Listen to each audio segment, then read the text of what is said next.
And good afternoon. My name is Sabrina Lamb, and I'm the founder and the executive director of the World of Money, a New York City based nonprofit dedicated to providing immersive financial education for children ages 7 to 18 and powered by the YWCA of Metropolitan Chicago. Happy Black History Month.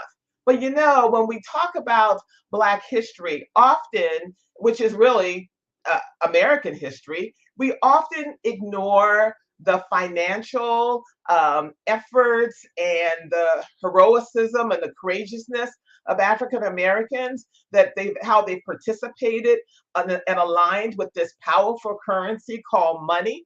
Well, today we have a very special guest for Money Talks at World of Money. And we are welcoming to the World of Money Talk stage Timothy Todd. He's the executive writer with the Federal Reserve Bank of Kansas City.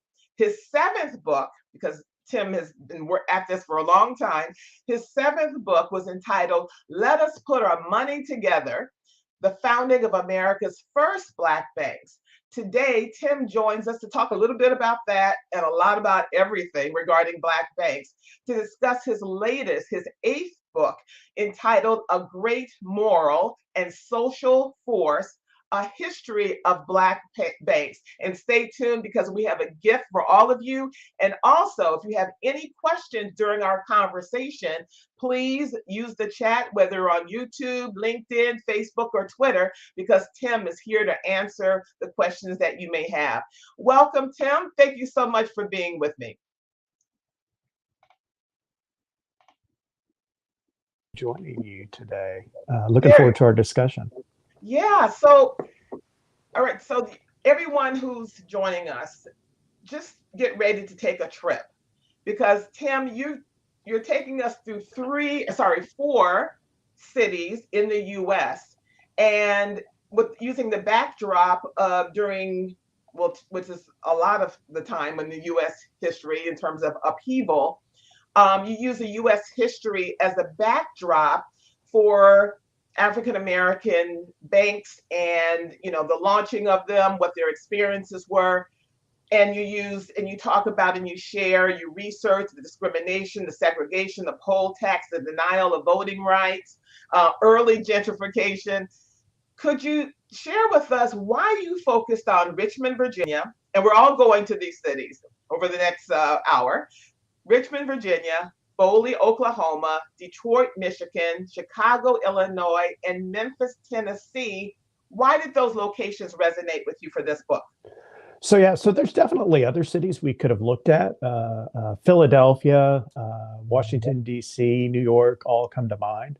What we were trying to do with this book is recognizing that, as you mentioned in your comments, a lot of this history is unknown to people and it's not been widely made available. And so what we were trying to do was present this in a way that would resonate with a lot of people, make it easily understandable. So we're not going to get into the economic world or the finance world, but looking at communities at key points in time where Black-owned banks were important catalysts of economic opportunity and growth. And so what we did is we decided one way to do this would be to move through history and then identify those cities that move or that align with particular points in time. So Richmond was really the dawning of Black-owned banks in the United States, and that happens after the failure of Reconstruction. So that's going to be in the late 19th century. And then from there, we move forward in time. So in the next time period, we focus on Oklahoma, and we can certainly talk about a town called Boley, Oklahoma, that was a significant town. A lot of people are probably unaware of. That happened around the turn of the century. And then after that, you had the increasing industrialization in the upper Midwest. So you had a large migration out of the South to Chicago, where they sought employment and jobs were more readily available. And then from there, really the next stage is the real sort of dawning of the civil rights era. And that happened in Memphis. And banks were hugely involved there. And then you sort of see the civil rights era continuing, sort of late stage civil rights era, later stage. I saw something the other day, someone said, we're still in the civil rights era. It's always the civil rights era. And I think that's a good way to look at it. But then we look at Detroit and kind of what happened there in the 1960s and later. So let's dig in. But first, I thought it was really interesting in the book you shared that rather than having a profit motive for bank African American bank founders, it was really their motive of having public service. What do you mean by that?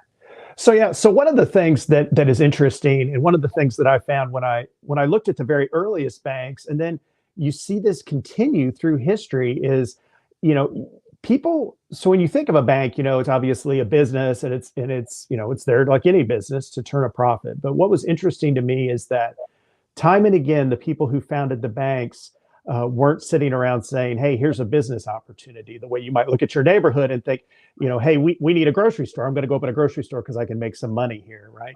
So it wasn't that thought process. It was more of, we can help the whole community. We can create some opportunity in the community. We can help people save their money. We can lend money so people can buy businesses and do all those things. And that motivated them time and again, whether you're talking about Richmond in the late 1800s, or if you're looking all the way to what was happening in Detroit, even in the 1980s. So Tim, but why are Black banks necessary? Why are they important? Why are they needed?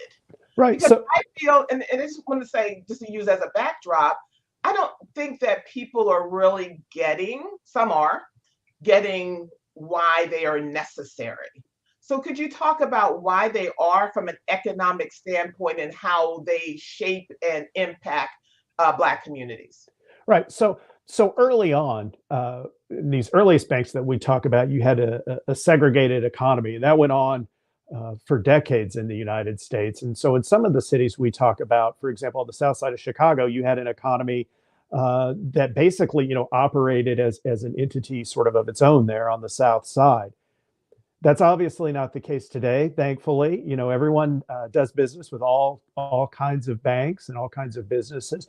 But one of the things that the research shows, and you go and you start looking at the data, is you see that minority-owned depository institutions, is what they're referred to, are MDIs. And a minority-owned depository institution is a Black bank, but it's also a Native American bank, Hispanic American bank, an Asian American bank. Those banks are more likely to be located within what we call minority majority communities. So these are communities with large minority populations. They are more likely to be lending to families for mortgages, so helping people buy homes. They are key lenders in particular to small businesses. So entrepreneurship and business startup and keeping small businesses functioning. These banks are hugely important in that area as well. You know, obviously people can save their money with any bank, but these are the banks that are connected to the communities. And what's concerning, just to kind of continue the discussion a little bit, is that the number of Black banks in the United States has been declining slowly for the past 20 years. And the data shows that when a bank closes in a minority community, it is unlikely that another bank is going to go open a branch in that community. So that makes it all the more important and concerning. So as I've said to everyone, Tim's latest book uses as United States history, civil rights, human rights history as a backdrop. So what made it? I don't want to use the word easier, Tim, but they were able. Founders in the early as the 1800s, late 1700s, were able to launch banks. And why is it so difficult now? So one of the things, and it's almost kind of a joke, in the section where we talk about Chicago, someone points out, you know, at that time you could open a bank by literally painting the word bank on your window, and you were in business as a bank. And Jessie you know, Benga, right, yeah, I wrote that, yeah. right, and He you know, did open a bank that way. he did open a bank, a successful bank that was stable and did a lot of good for the community. Unfortunately, not all banks, and I'm not speaking about Black banks here, all banks weren't as well run. And so you had a lot of bank failures and a lot of problems. People lost their money in banks. We went through the Great Depression. And so after that, there was a recognition that there needed to be more regulation and more of a safety net behind financial institutions so people weren't going to be wiped out. And so that made it a little more difficult to create a bank, right? As far as the amount of capital that you need for that bank got much larger. The bank needed to be able to withstand a financial crisis. So you begin to see these regulations form. It made it a little more difficult to start a bank. Certainly individuals did that and continued to do that, but it got a little more difficult than it was in the early days. And the difficulty part, some was intentional and not really about regulation, but about discrimination, correct?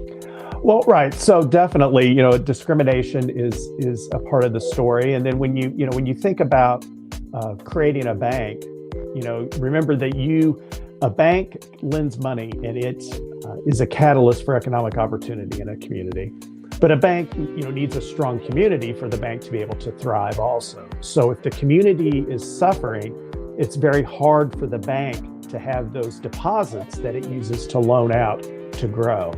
And so you saw in the United States a large number of black banks created starting around 1900 up to the Great Depression. And depending on how you count, what qualified as a bank, probably somewhere between 60 and 100 black banks in the United States. By the end of the Great Depression, you're left with somewhere around 8.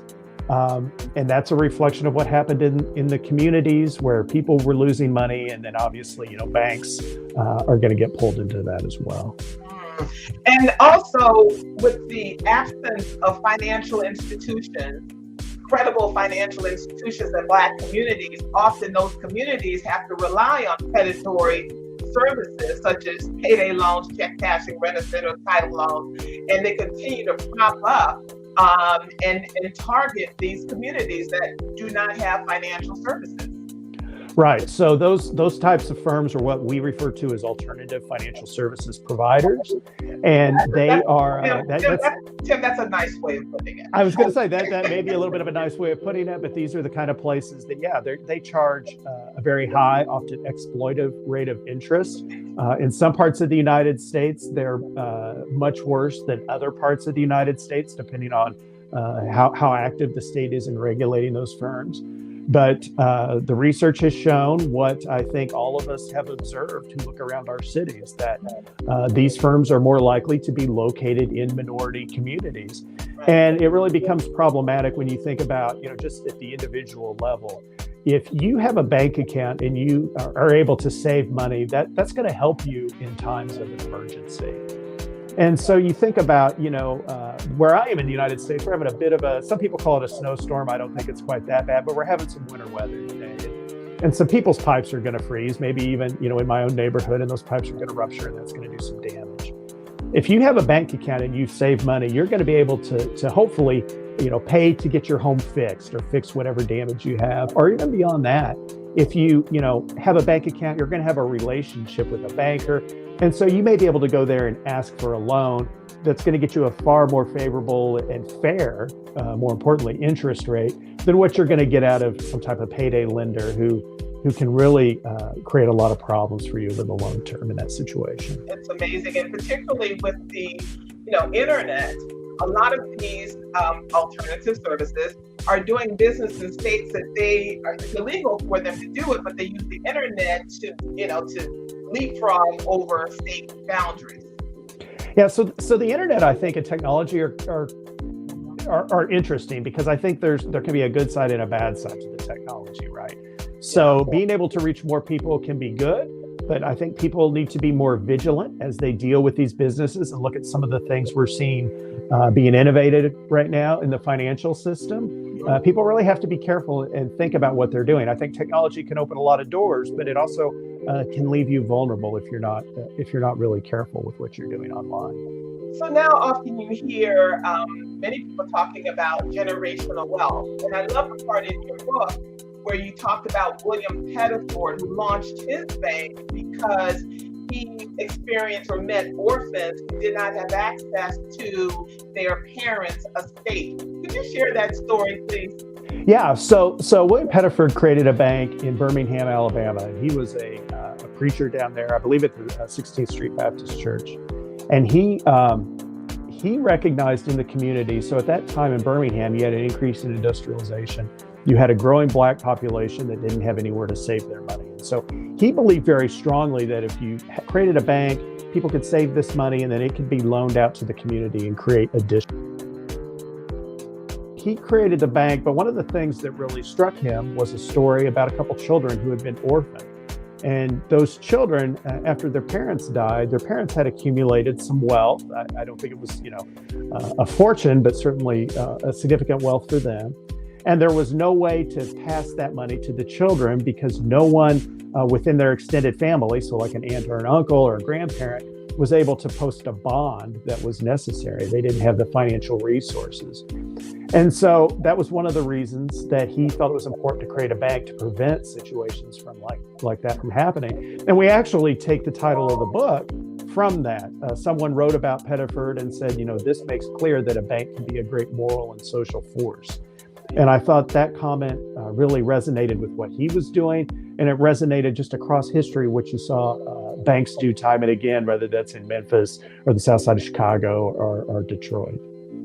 I love this story. Now we're in Virginia now because Mr. Peterford was in Alabama, Birmingham, Alabama. Let's go over to Virginia and all of that work, particularly done by Maggie Lee Mitchell. And I love the quote in your book where she said, quote, when any of us girls is advanced to making $50 per month, we begin to persuade her to buy a home. And as soon as she saves enough, the bank will help her out. This was in 1903. Tell us about Maggie Lena Mitchell. So first of all, one correction, her last name is Walker. Maggie Walker. Sorry, Walker. John Mitchell was another banker right. in Richmond at that time. So Maggie Walker is an amazing individual. Some people may have heard the name. They may not know why. She was, I think without question, the most prominent female banker in the United States for a good chunk of American history. She was involved with an organization that was called St. Luke's, and she created St. Luke's Penny Savings Bank. And basically that bank St. Luke's became an organization that did all sorts of things. So it had some businesses going on that it operated. It did a lot of charity work. And she was really engaged in helping people improve their living condition, improve their living standards and the opportunities they faced. And so she was very active in making sure that people who worked for her and that she engaged with were going to be able to take advantage of those opportunities. And so again, this is another case where you see a bank that's not just interested in making a profit or making a strong business case, is really more of a community uplift type of thing. She's really a phenomenal individual. If you have an opportunity to get to Richmond, Virginia, you can tour her home, which is amazing. They have a visitor center there. It's a National Historic Site. Her bank and some of the others, there were actually 5 banks in Richmond around that time, anchored a very dynamic area known as Jackson Ward in Richmond that was well known by many people, an amazing, thriving Black community at that time. So we're still in Virginia, and I'm joined by Timothy Todd, an executive writer with the Federal Reserve Bank of Kansas City, regarding his newest and his 8th book called A Great Moral and Social Force, A History of Black Banks. Staying in Virginia, often when we talk about economic boycott, it's always the Montgomery boycott, 365 days, where many African Americans walked to boycott and not want to economically support that local mass transportation system. But that happened actually earlier, decades and decades earlier in Richmond, and 4 Black banks financed an alternative transportation system because they were boycotting the Virginia Passenger and Power Company. Tell us about that, Tim. Yeah, so that's one of the things that I was certainly interested to learn about, is that, as you mentioned, you hear a lot about the bus boycotts, but there was actually a similar issue with streetcars that happened much, much earlier. Richmond was one of the places where that was a very significant issue. And it's kind of interesting to sort of think about this really as sort of the precursor to what we saw later, and you see some of the same things. And so what happened there is you had that similar discrimination on public transportation, and then the banks really stepped up and tried to figure out, how can we work around this? Can we create something for the community that if we pool all of our resources, that we won't have to rely on this other system? And again, this is a place where it really speaks to that community leadership role that was so so much a part of the fiber of these early banks. And they're sort of looking at the community, looking for places where they saw need, and then how could they, because they had access to the resources, how could they step in and make an important difference? And there's right now in New York, in different parts of the country, there is political gerrymandering, redistricting, and so forth. That happened as well as, that's why Jackson District was created. That happened then as well. Could you share with us about that aspect in Richmond, Virginia? Yeah, so there's, so without getting into all the details of how the government system was created in Richmond, that ward was basically created and its boundaries were created to be primarily a Black district because that's where African-American families lived. It was not necessarily, it wasn't shaped, it didn't have like a square shape, it had sort of a shoestring shape. You can go there even today, and if you just sort of walk around and know where those boundaries were, you can really get a feel for how it was kind of spaced out. So that's how that district came to be. It was a political process that drew that district because there was significant Black population in other geographic regions of the city, and it was sort of putting them all together in that one ward or voting district. And we're taking your questions, everyone. And we have a question in the chat from David Youngblood. He writes, to what extent can or does the U.S. Treasury use African-American private equity owners and banks with taxpayer dollars to invest? Who gets to invest taxpayer dollars? So, first, I need to say that I'm part of the Federal Reserve and we're separate from the Treasury. So just to make that clear. So I'm not privy to nor involved with how Treasury makes their deposit decisions and where they put their funds. Related to that, what I can say is there's a program that started, I think around 1970 called the Minority Institution Deposit Program or something like that encourages government entities to deposit their funds with minority-owned depository institutions. So this could be, your local government. Where do they deposit their money? In some cases, this, in the past at least, has been, the local post office. Where do they deposit their money? So there are initiatives in that area. I'm not involved nor up to speed on kind of where those things stand today. Got it. Could you point David to any additional resources where he could source that out? Yeah, I would go online and look at the Treasury's website and look for their minority program. I am sure that they are pretty active in that area, and I would think that information about those programs and those deposits would be available there. And David, I would also check with the congressperson, the chair of the Financial Services Committee with the U.S. Congress. I'm sure they have their information, or that the staff members can provide you with that research. Yona, she writes, this information needs to be shared with our communities. Absolutely, Yona. So let's go to Oklahoma, Tim. Yeah. So let's go to Bola, Oklahoma. So yeah. So go ahead. No. So one of the things that this is another part of American history that I think I'm learning a lot of people aren't aware of. I grew up in rural Kansas, and so I was a little bit familiar with this history because we had the same thing in Kansas also. But after the Civil War and formerly enslaved individuals are emancipated, they basically have a few options available to them, right? So some go to the northern U.S. to seek economic opportunity. Some are going to stay in the South and work on the farm. Some are going to stay in the South and go to cities, places like Atlanta or New Orleans. But there was sort of another alternative that some people pursued, and that was to move to the U.S. Plains. And you see there where they established communities in Boley, Oklahoma. This is Pecan Street in Boley, Oklahoma.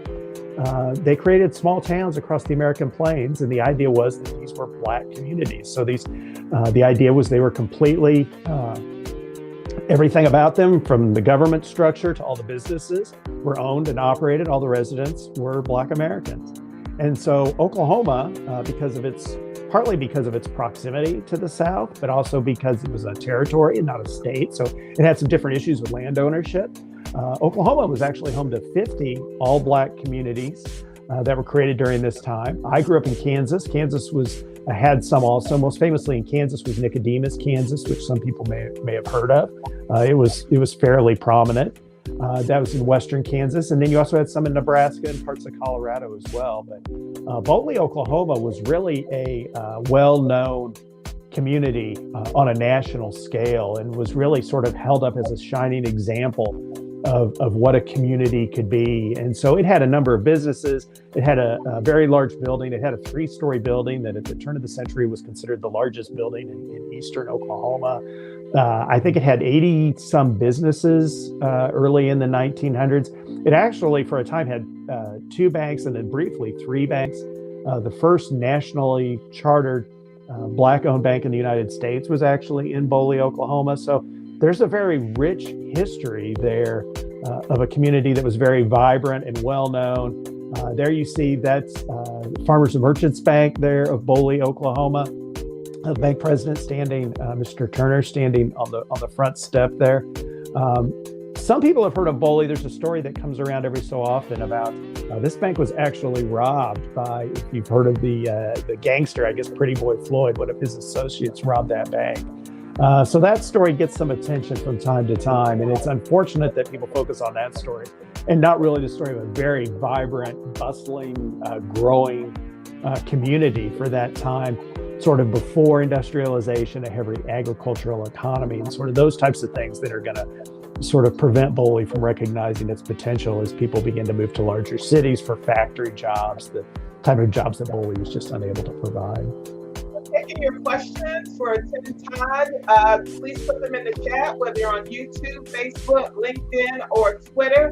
I'm fascinated by that whole so-called migration. That's kind of an easy word.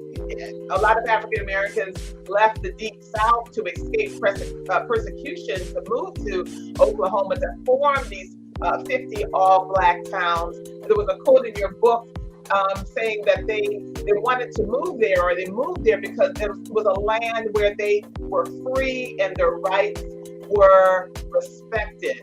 And a bank was formed to fund these Black homesteads. Tim, could you talk about that in the West? So the creation of a bank there is very interesting in that where you saw banks created in other communities, you often had a connection. So in Birmingham, you had a connection to a church, for example. And some of the banks in Richmond, the Maggie Walker Bank is connected to another organization that is doing work in the community. But here in the West, you're creating banks that are basically reliant on that community, and they're going to lift up that community.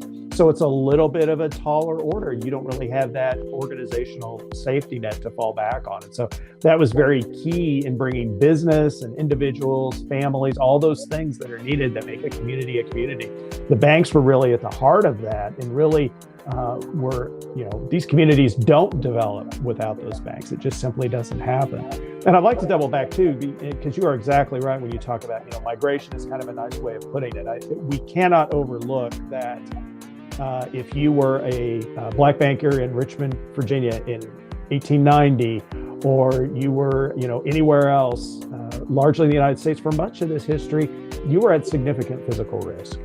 And high-profile individuals who were running banks probably faced even more physical risk. And so we talk about that in the book, and it's a painful history, but it's important, I think, for people to understand that I don't think it's too much of an exaggeration to say that some of these early bankers were very heroic in the risk they were willing to take. And in your book, Booker T. Washington was quoted regarding Boley as the most enterprising and notable Negro town in the United States. Let's pivot to this history that I'm going to have to do more research on myself. The relationship between formerly enslaved Black people and the Native Americans, the Choctaw, the Chickasaws, the Creeks, and the Seminoles. That was a complicated relationship. And how does that connect with Black banks and economic prosperity?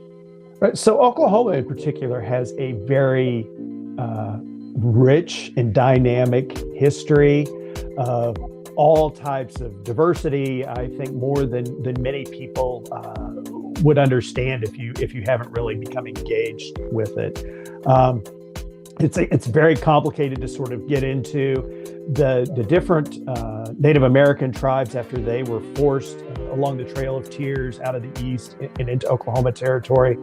Some of them, they were Southern tribes, and some practiced slavery, although slavery has a wide range of definitions, and you know, I don't want that to be misconstrued, but it was handled a very different way depending on how the tribe was structured. From what we think of as more traditional to maybe more, I don't even know how to really describe the differences. And so that allowed for access to some of the land because you had that Native American culture and that Native American bloodline for some individuals and families. There is a book written by a professor from UMass. Her name is Barbara Krauthamer, and it is one of the sources we used for the book. And she actually worked with us on this book. So I would go out and look for Barbara Krauthamer's book. I can't remember the title. I actually have it at my office and I'm at home today. But her book is a very good resource in explaining how the relationships in that intersection of Native American culture and Black culture came together in the United States. She's a real expert on that issue. Right. Well, in your book, you mentioned that the Choctaw and the Chickasaw kind of aligned themselves with the mindsets of the Confederacy, and the Creeks and the Seminoles were kind of liberal. But how did you weave that in terms of Black banks? So as far as, you know, I guess I'm a little, I don't know, it's a little difficult to explain as far as the question, but it's definitely an important part of it, and sort of understanding the community and the landscape and all the things that were going on at that time in that place. It's a very complex intersection of different cultures.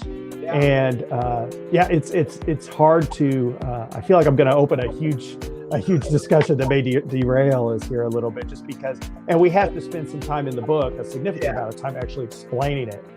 Because people sort of need that background to really understand how the community formed and how it evolved. It's a fascinating information. Absolutely.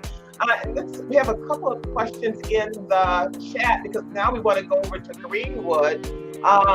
So Yona asked, what are your thoughts on the Black-owned online banks? Do they support the community? And then have questions from Corey Willis.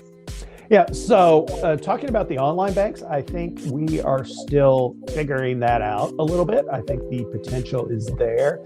You know, I am sort of at heart a believer that it's very important to have a physical presence in a community if you're really going to understand the needs of that community. And there's sort of that sort of extra effect, right? So an online bank, you know, you can open a bank account pretty much anywhere in the United States if you go online, right? And you want to do that. But a bank in a community, I think, is going to understand more the needs of the community. So that's going to get back to how do you borrow money? Where's that money come from? And what are those loans being used for? And sort of understanding that. If you have a local entity there, it's going to know, for example, that, hey, you know, we don't have a good restaurant in this neighborhood and someone wants to open a restaurant, they're going to know that. Whereas on an online presence, if the bank is located somewhere else, they're maybe not going to have that same understanding. So they may be looking at more sort of standardized lending metrics and just say, well, here's the numbers, and they're not really going to be able to weigh that community need, or maybe even the characteristics of the individual who wants to borrow money as far as, you know, their experiences in the community. Thank you. And Carrie Willis, he writes, the M&F was located in the thriving business and residential district in the Haytide district of Durham, anchored by what became known as Black on Wall Street. What are your thoughts about that? Yeah, so there's definitely... One more thing, it's a two-part. Let's not forget, he writes, about the M&F Bank, formerly Mechanics and Farmers Bank, that was founded in 1907. Currently, it is the second largest minority-owned bank in the United States. Right. So we didn't. Obviously, the banks that we talk about are not, thankfully, the only communities that had black banks through history. And so basically what we were trying to decide is to look at, sort of how can we move through history in a way that sort of keeps this on a narrative that's going to appeal to a large audience, right? We didn't want to write something that was heavily academic or would get tied up in the economics. We want to bring people in to learn this story who maybe aren't as familiar with banking and sort of bring them into the fold of understanding. Got it. So let's go mosey over to Tulsa and Sure. Greenwood. You're the first researcher, this book, that pointed out a glaring omission when we talk about the story of Greenwood. Talk about the banks and how many people unfortunately lost their lives, how they're still not really being honored economically, the descendants. There was no black bank there. Right.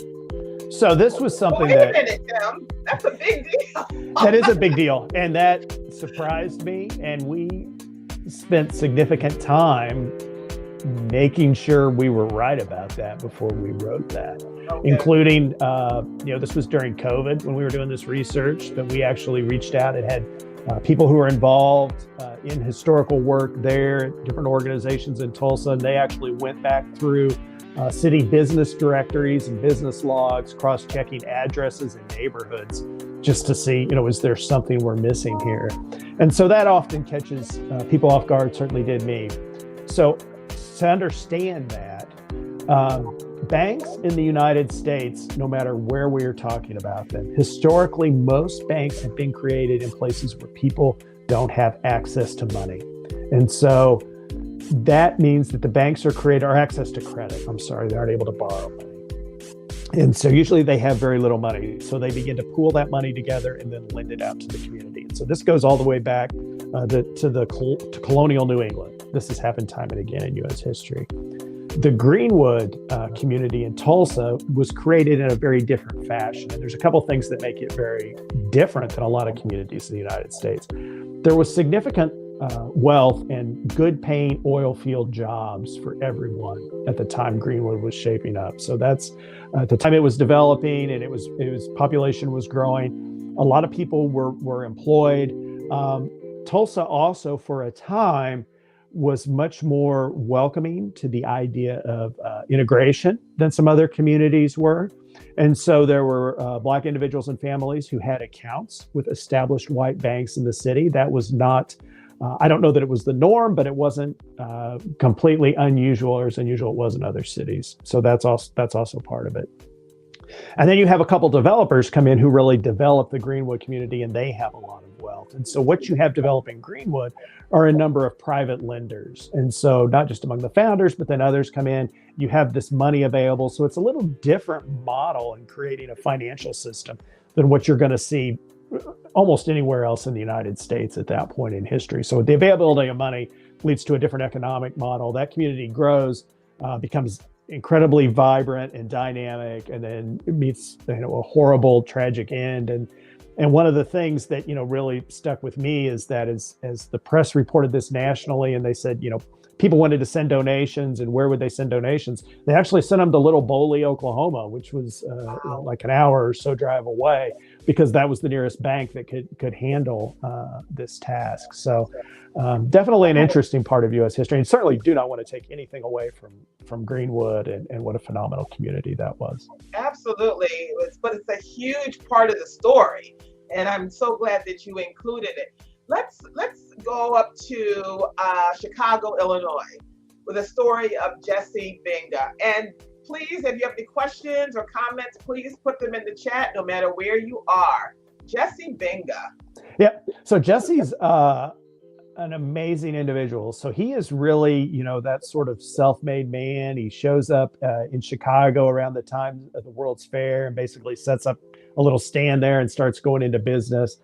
His family was from Detroit, where they had been involved in real estate. And so he learns a lot about not just the real estate business, but how do you take care of real estate? How do you, repair the plumbing when something goes wrong, or keep the electrical working, or what have you. And so he becomes eventually involved in Chicago real estate. And he's very successful, in part because he's able to do all that repair work himself. helps some other people who have real estate by doing repair work for them and doing some building management type functions. Eventually, he accumulates a pretty good amount of money out of his business, and it's going to lead him into banking again in the early 1900s. And then he's really becomes a banker. Basically just describes part of what he was doing there. So you have significant racial violence there. And he is really at the center of making sure, like even things, he works to even make sure groceries are being delivered to the neighborhood at a time when people weren't traveling into the neighborhood or were afraid to because you had a lot of violence erupting. He does a lot of things where he even goes and there are families attempting to move or buying homes in what had previously been all white neighborhoods, and they run into racial violence, and he goes and comes right down to the house scene where this is going on, and he helps the families. So he really goes sort of above and beyond what you think of as a banker, just to really lead a community through some really difficult experiences. It plays a very important role there. Could you share a little bit about the Hunter Banking Company? Yeah, so there were three banks in Chicago around the time that there was violence there in, I believe, 1919. And so a couple of those banks actually end up going out of business. They had been formed in 1917 and 1918. And they, at the time that you have this violence erupting, a number of people who lived on the south side of Chicago may have been unbanked, or they had banks accounts with banks in other parts of the city. So Chicago at that time has some of the biggest banks in the world in the loop. And so people who were in the neighborhood did not feel safe leaving the south side to go and get their money. And so Hunter and another bank and Benga to a degree, they began basically providing people with money to help them, feed their families and pay their bills and do all that type of thing, basically lending to them without knowing if those people are even going to be able to repay that or what money they might have in a bank account somewhere else. So again, this is a case where you see a bank putting itself out in a community leadership position. It's eventually going to create problems for Hunter because they're going to end up extended, and then there's going to be a turn in the economy, and all this is sort of going to come crashing down around the same time. So it ends up being a tragic story, but I think it's also one that shows the sacrifice that takes place at a time when someone needed to step up financially. Thank you. And while we're in the Midwest, let's go over to Detroit. What was your favorite, most impactful story or experiences coming out of that research in that city, with the backdrop of the Ford company and all the employment, and then losing that company? Talk about Detroit. Yeah, so Detroit is a very interesting city in a lot of ways, and I think there is I don't know, people sort of look at Detroit as it's a unique situation. And in some ways it's unique, but in some ways it's reflective of a lot of the rest of America, almost in microcosm too. And so there you had Henry Ford, who has his views on race are I think well known and disturbing, but also, he paid his employees relatively well and created economic opportunity. So it's a very complex story with him. But Detroit was a key point for Black individuals and families, again, on the Underground Railroad. And so there's a very rich history there because it was a jumping off point to get across and into Canada, just across the water from there. And so there's a long history there. But there's a lot of things about Detroit that I think are really interesting and kind of fun. If you look at Don Davis, who ran a recording studio there and worked with Aretha Franklin and all sorts of people. And he recognizes an opportunity and a need, and he gets in banking in 1980, says that the recording artist had run him out of the studio, that he needed to go do something else with his time. And one of my favorite things about him is the first recording. He started as a guitarist, and he replayed it on the song Money. Was actually his first sort of big break as a guitarist. And so I think it's kind of neat that he had that connection in his life, and just a very interesting individual and a very interesting story. Joined by Timothy Todd. If you have any questions, please put them in the chat. Would love to hear from you. In the short time that we have left, let's go down to Memphis. And I love the story of Wayne Cox and how the Memphis Tri-State Bank merged with Liberty Bank in New Orleans. Do I have that story accurately? Love to, yeah. Yeah, so that merger's going on. I don't know that it's been completed yet, but it's in the works right now. Liberty Bank, people can learn a lot about Liberty if you go back and you look at the archives of the New York Times and you look at what Liberty Bank did around Hurricane Katrina, which probably for some of the audience is going to feel like a long time ago, not so long for some of us. But they did a lot of that same type. Liberty did a lot of the same type of things we were talking about in Chicago with providing money to the community at a very difficult time. And then you have, of course, the Cox family and some of the stuff in Mississippi that they were involved with. And then you see the stuff that happened in Memphis with the creation of Tri-State Bank. Tri-State is actually the bank pictured on the cover of the book, and a very important institution in the civil rights era. So they did a lot of work. Some of their employees were involved in some of the landmark cases to expand civil rights. They did things like operate at extended hours during times of protest or activism because people were being arrested for going out and demonstrating. And so they would help bail people out. They would provide funds for that. Any number of meetings to plan a demonstration were held in Tri-State's offices. They did a lot of work.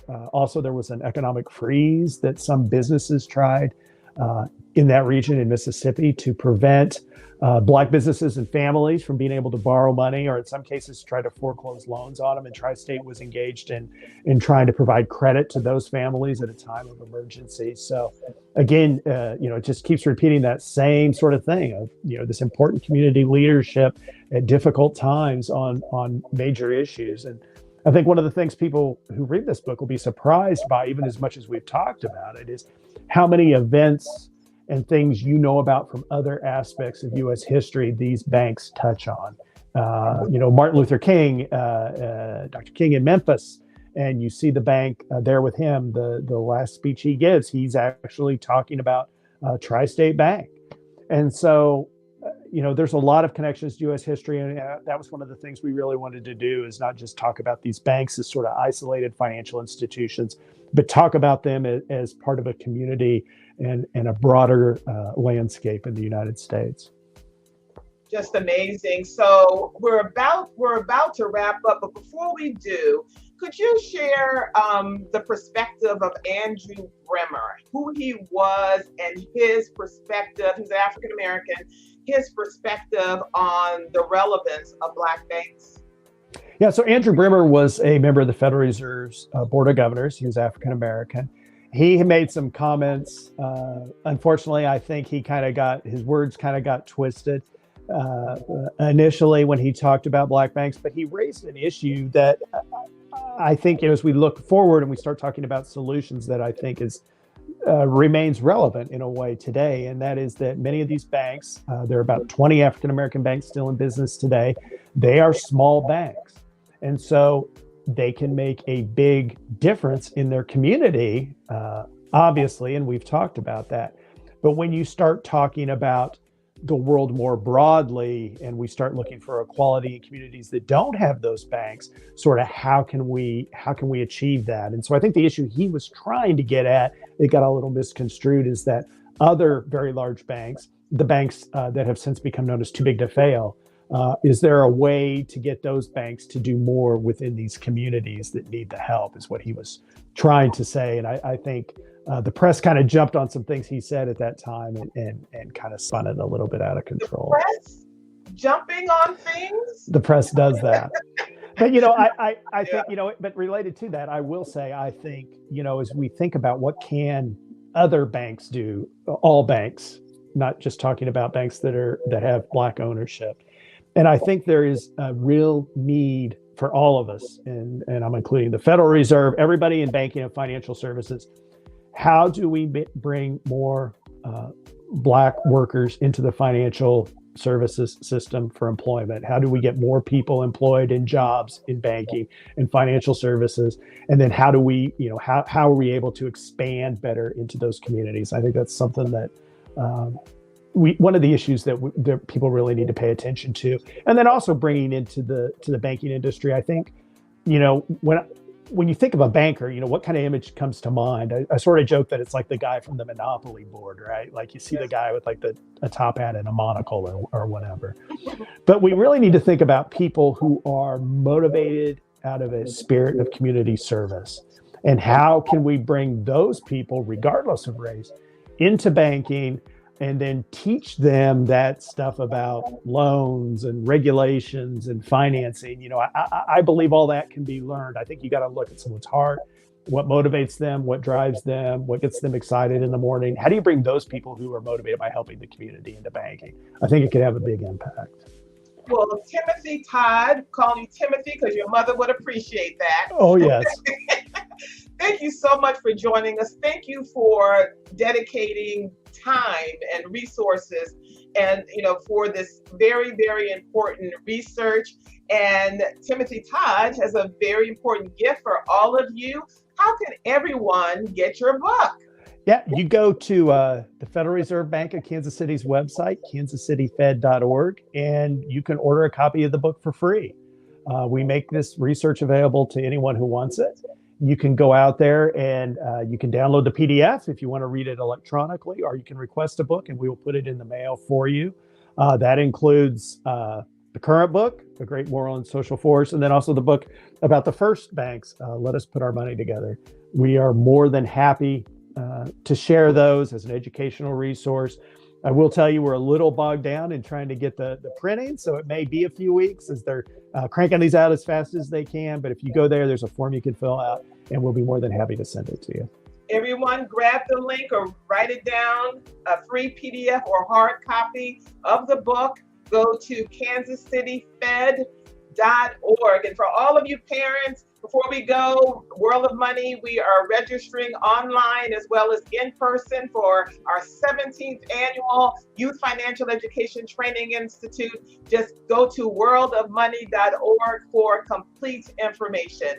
Timothy Todd, thank you so much for joining us. He is the executive writer with the Federal Reserve Bank of Kansas City. His latest book is A Great Moral and Social Force, The History of Black Banks. Thanks so much, Timothy. Be well. You too. Thank you.